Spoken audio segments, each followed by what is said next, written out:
Olá, aqui é a doutora Patrícia Campos Ferraz, esse é meu podcast Nutrição, Exercício e Saúde, que conta com o apoio da Clínica Move.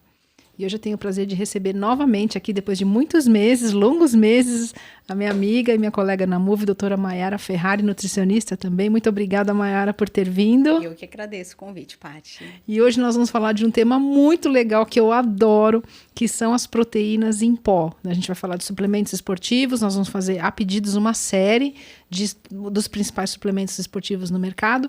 E hoje a gente vai começar a falar sobre esse tipo de suplementos que é tão popular, tão utilizado e que desperta muita dúvida, né? Muitas dúvidas nos nossos pacientes. Então, primeiro eu queria saber, assim, o que você acha das proteínas em pó, como que você usa as proteínas em pó na sua prática clínica de forma geral? Bom, adoro as proteínas em pó. Elas são ótimas fontes, né, de proteína para quem não consegue atingir através da dieta, que seria o nosso primeiro objetivo sempre, né? E como fontes adicionais mesmo, né, de outros aminoácidos, para no dia a dia, na correria do dia a dia, para suplementar, não conseguindo comer. Então, é uma ótima opção, sim. Adoro usar elas. Sim. E aí, assim, você gostaria de pontuar os principais tipos? Acho que a gente poderia falar primeiro do whey, Sim, já que gera querendo sugerir. Pode ser. Então, existem comercializados 3 tipos de whey proteins, né? Existe o concentrado, o isolado e o hidrolisado. Concentrado é aquele que é o primeiro que foi fabricado, né? Através da proteína do soro do leite. Então, houve a quebra, né, das proteínas e do soro do leite e conseguimos mais ou menos umas 85% de proteína desse soro do leite e ele é o concentrado. Vai ter também nele um pouquinho de gordura, né? Tem um pouco de carboidrato, tem a lactose. Então, é uma proteína de boa digestão, mas não tão boas digestões quanto o isolado e hidrolisado, e de fácil acesso. O custo também é muito bacana, comparado com as outras no mercado, então o custo ele é mais barato, e dá para ser utilizado também de diversas formas, como suplementação após um treino, como um aumento de proteína, né, ao longo do dia, para gerar saciedade, justamente por conta, né, de ter gordura, carboidrato dentro. Porém, o teor proteico ele é um pouquinho menor comparado com os outros. Então, esse é o primeiro tipo de proteína do whey protein. Daí também tem o isolado, que também já teve essa quebra da proteína, mas foi uma quebra um pouco maior, então não vai ter gordura, não vai ter carboidrato e já não tem a lactose. É uma proteína um pouquinho mais cara no mercado, né? A gente encontra com valor um pouquinho maior e tem mais ou menos 90, 95 gramas de proteína desse soro do leite. Então, até as pessoas que têm uma intolerância à lactose, elas podem consumir esse tipo de whey isolado, que às vezes acontece que não tem sintoma nenhum. É um pouco mais caro, né, do que o concentrado e também, novamente, pode ser utilizado para um pós-treino, para um aumento de proteína ao longo da dieta, enfim, diversas opções. E o hidrolisado, além dessa quebra, né, da proteína, tem essa hidrólise muito maior. Então, é a quebra dessas proteínas em pequenas partículas que são os peptídeos, né? Essa proteína, ela é muito mais pura, então ela é mais cara no mercado, o valor comercializado é maior e a digestibilidade é muito mais rápida. Porque não vai ter também carboidrato, gorduras, lactose, só que a digestão ela é mais rápida por conta dessas partículas serem pequenininhas. Então, existem essas 3 formas que muitas pessoas confundem justamente porque como ela é mais cara, chama atenção, né? As pessoas sempre tendem a ir por mais caro como achar o melhor. Então, muitos pacientes falam assim, ai, mas eu ouvi essa que é hidrolisada, ela é melhor mesmo? Eu compro essa? E nem sempre. A gente tem que avaliar, na verdade, o objetivo do paciente. Ele está tomando por qual motivo? É para gerar saciedade? É só para repor após um treino? É só para dar mais proteína ao longo da dieta porque ele não está alcançando através da alimentação? Então, a gente pode escolher diversos tipos, dependendo do objetivo do paciente. E nem sempre o mais caro é o melhor. Entendi. Né? E aí, tem alguma contraindicação essas proteínas do soro do leite que você gostaria de pontuar? Sim, a principal é para quem tem alguma intolerância à lactose, porque foi feito através do soro do leite, e pessoas veganas que não consomem nenhum produto de origem animal, né? Porque como ela é feita do leite, então todos os veganos e alguns vegetarianos acabam não consumindo. E tem muitas pessoas, acho que está crescendo muito, né? A procura por proteínas veganas, por questão de qualidade de vida ou por dietas mesmos. Então, eles não tomam whey protein. Eles vão tomar proteínas vegetais. Então, essa é um ponto que quem tem nessa questão não vai consumir whey. Sim, verdade. Aí, só complementando, os alérgicos, né? Isso, alérgicos. Também, que a gente vê muitas alérgico pessoas com de leite, alérgicos, proteína, né? Isso. E aí, assim, prosseguindo, como eu acho que a doutora Mayara colocou aqui, o whey protein, nas suas diferentes formas, tem muitas possibilidades de uso dentro da prática clínica do nutricionista, né? Ela listou várias aqui, né? Que é a questão da saciedade, a questão da recuperação muscular, ou mesmo da redução da chance, né? De uma perda de massa muscular numa dieta hipocalórica. Então, isso terapeuticamente, é um recurso muito importante dentro da nossa dieta, que muitas vezes, não sei se você pensa diferente, e tudo bem se pensar, mas independe do treino, sim, né? Muitas vezes a gente pode sim usar o whey protein, porque as pessoas têm essa ideia, tipo, eu tomo whey protein só no dia que eu treino. Não, dependendo da dieta que o nutricionista desenhou, o whey protein é um recurso bastante importante para atingir os objetivos da dieta por si só. Exatamente. Né? E aí, prosseguindo, assim, o que você gostaria de falar sobre os outros tipos de proteína em pó, além do whey? Daí tem então as proteínas vegetais, que elas podem ser proteínas de arroz, de ervilha, um mix de proteínas, né? Porque a gente sabe que a proteína ela também está presente nos alimentos vegetais. Então, nos grãos, como o arroz, nas leguminosas, como feijão, ervilha, lentilha, soja. Então, comercializado é muito comum de se encontrar na proteína de ervilha e na de arroz. E normalmente as proteínas vegetais, elas têm esse mix, né, das duas juntas. Ou só uma, ou acabam sendo os dois. E é uma proteína também muito comercializada, porque tem esses benefícios de gerar saciedade, de aumentar a fonte proteica da dieta se você não consegue consumir alimentos, né, muito proteicos. Se você é vegano, vegetariano, que não consome proteínas de origem animal, então é uma opção. Antigamente, assim, falando há 10 anos atrás, essas proteínas, elas tinham uma peculiaridade, que elas eram ruins. O sabor, menos, né? Assim, particularmente falando... fundo amargo, assim, isso, que assim, os pacientes areioso. Reclamavam muito. E a textura... Diluía, aquilo não diluía. Sim. Hoje em dia já melhorou muito. Né? Sim. Ainda tem a questão do paladar, que os veganos eles têm um paladar já diferente, né? Eles aceitam muito mais esse sabor específico, então eles acabam tolerando super bem. Mas quem não é vegano, que consome produtos, né, de origem animal, alimentos, enfim, ainda às vezes tem um pouco dessa questão, mas já melhorou muito o sabor, as marcas estão, enfim, estudando muito sobre isso, né, como melhorar essa questão da palatabilidade. Então, o sabor, textura já melhorou muito, então, e até neutros, né? Então, tem proteínas vegetais neutras que dá para utilizar em fazer receitas de muffins, de tortas, de tudo. Dá para você adicionar, ter mais proteína naquele alimento, já que talvez um vegano não consiga atingir a necessidade dele. Você falou num ponto muito bacana, porque quem é vegano, assim, a gente tem que fazer das tripas coração para dar uma quantidade de proteína satisfatória, né? Por que isso, né? Porque são alimentos que têm muita fibra. Então, o volume de se consumir sem suplementos é muito difícil a gente comer arroz, feijão, grão de bico e quetais num volume grande o suficiente para dar a quantidade de proteínas necessárias, né, de acordo com a recomendação de hoje. Então, é um recurso também valiosíssimo, né?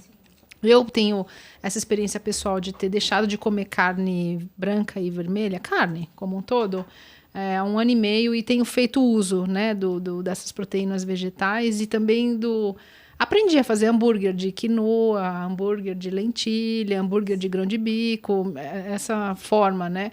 E é difícil. Sim. Se não tiver proteína em pó para dar um alívio ali pra gente numa refeição intermediária, é muito difícil a gente conseguir essa proteína toda.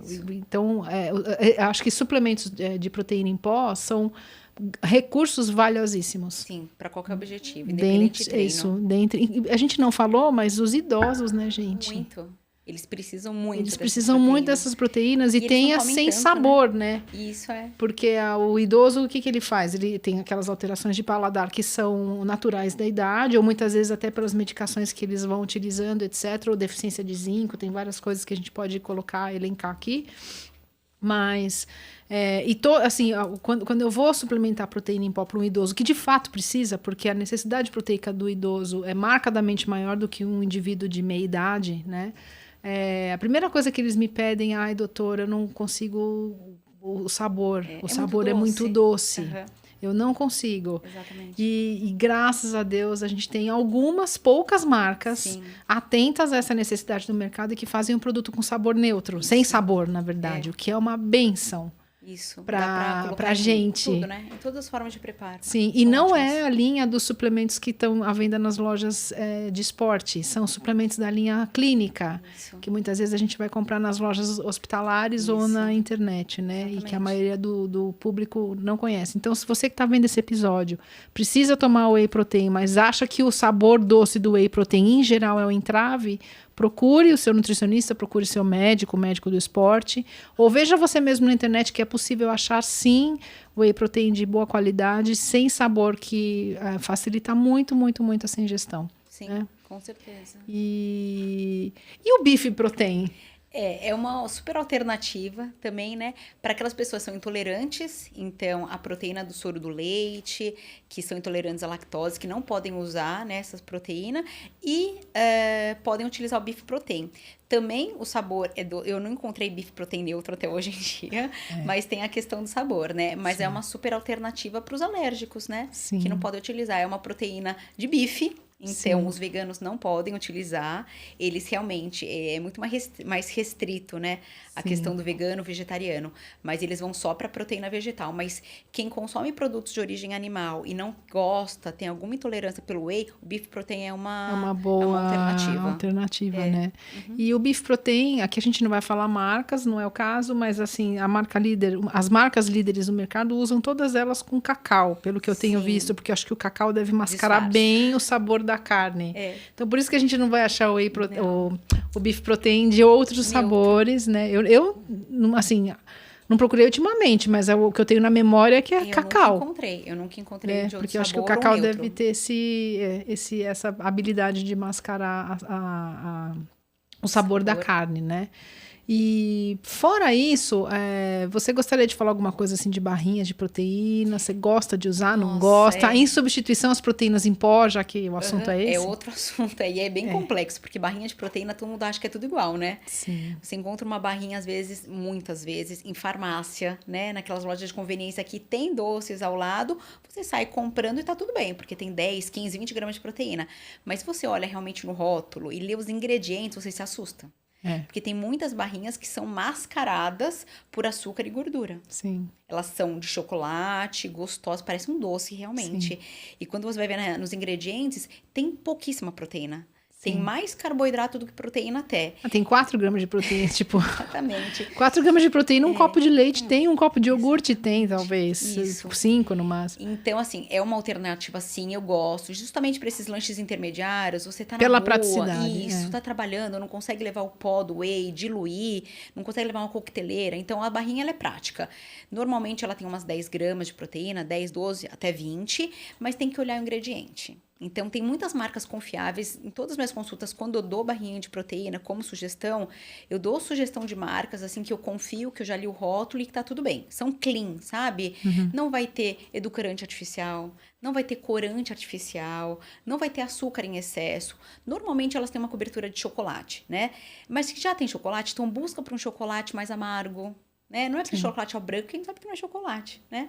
Aquela barrinha que você come, que você achou deliciosa, é um doce, se atente. Abre o olho e lê o ingrediente, porque muitas vezes eu acho que não é só dar a proteína, nessa barriga tem 20 gramas e ponto, mas o que você está colocando para dentro do seu organismo, né? Você está consumindo o quê? É gordura e açúcar, mas tudo bem, tem 10 gramas de proteína. E a proteína dessas barras, às vezes, é um blend, assim, é clara de ovo, é proteína de soja, a clara de ovo não, albumina, né, proteína de soja, um pouquinho de whey protein, e é um... É tipo um Frankenstein, assim. Isso, Então, a gente tem que estudar muito bem isso, mas eu acho uma ótima alternativa. E por ser doce, tem muitos pacientes que querem aquele docinho à tarde ou em algum horário e precisa de proteína, então essas barrinhas, elas encaixam super bem. Eu gosto de utilizar, sim. Sim, isso são grandes alternativas, práticas. né? E aí, acho que o que é legal a gente pontuar aqui, e que talvez você possa falar até melhor do que eu, que vantagem que tem nessa questão da saciedade e da recuperação muscular, assim? Bom, saciedade nem fala, né? Porque a proteína em si, ela gera saciedade. Quando a gente tem um consumo de um alimento rico em carboidrato, sem fibra, sem gordura e sem proteína, a gente não vai ter saciedade. A gente tem aquele pico, né, de açúcar no sangue e vai cair super rápido. Então, só de ter a proteína, a gente vai ter saciedade por muito mais tempo. Então, complementar uma refeição e colocar proteína justamente com esse objetivo. E o whey, ele entra nesse ponto. Então, às vezes, um paciente, ele já jantou muito tempo atrás, jantou 7 da noite, 6 da tarde, né, ainda, e vai deitar às 10 da noite. Então, ele toma proteína, um whey protein, uma proteína vegetal, antes de dormir, para justamente ter saciedade até a hora de dormir e não atacar a geladeira, né? Quem sabe que muitos acabam fazendo isso. Então, é alternativa para dar saciedade, para um lanche da tarde. Se ele não quer, por exemplo, comer coisas diferentes, né? Fazer lanches e quer uma opção prática, o whey ele entra nessa questão da saciedade e praticidade. Tanto barrinha quanto whey, tudo mais. E recuperação muscular nem se fala, porque a gente só recupera o músculo quando a gente dá ele o substrato que ele precisa. Sim. E ele precisa, basicamente, de proteína e carboidrato. Os dois juntos. A gente não pode esquecer o carboidrato, como já foi falado, né? Muito antes, que é aquele vilão, todo mundo tem medo, e não é. Não é, ele é nosso amigo, gente. Nosso amigo. Ele é o rei da nutrição esportiva. Então, o carboidrato vai ser consumido por diversas fontes, né? Pode ser fruta, pode ser gel, pode ser sucos. E, às vezes, não consegue, num pós-treino, ter uma proteína boa de qualidade, né? E com uma recuperação, com uma absorção rápida. Então, o whey, ele pode entrar no pós-treino. Às vezes, ele pode entrar complementando uma refeição e, às vezes, só no pós-treino rápido com qualquer carboidrato. É uma opção rápida, de digestão rápida e de fácil para levar nos lugares, principalmente no pós-treino. Porque você já coloca água, você já está consumindo num treino e vai ter aquela fonte de proteína para o músculo se recuperar, que é tão importante, né? Se ele não se recupera, o próximo momento do treino, né, na próxima fase, você vai estar cansado, não vai ter recuperado completamente o músculo, performance cai, enfim, é uma cascata, né? Sim. Então, whey pós-treino e recuperação muscular é essencial. É muito, muito importante, né? Acho que e principalmente os treinos longos, extenuantes, né? Ou muito fortes, né? Eles são fantásticos, porque a gente é tão fã de proteína em pó, né? Se não tem a refeição logo, né? Porque também tudo entra nessa questão. Como que você vai fazer o que após o treino? Você vai ter uma refeição grande? Então, talvez o whey não entre nesse momento. Mas, se não, é uma alternativa super rápida e vale a pena. Sim, adorei. Olha, nós chegamos ao final desse episódio. Olha, passa muito rápido. Todos os episódios aqui são maravilhosos. Eu ficaria horas conversando sobre o assunto, que são assuntos muito legais. Então, eu agradeço muito a sua presença, Mayara. Muito obrigada por estar aqui. Obrigada pela Clínica Move novamente, né, por apoiar esse projeto. Obrigada a vocês todos que estão nos assistindo também. E até o próximo episódio.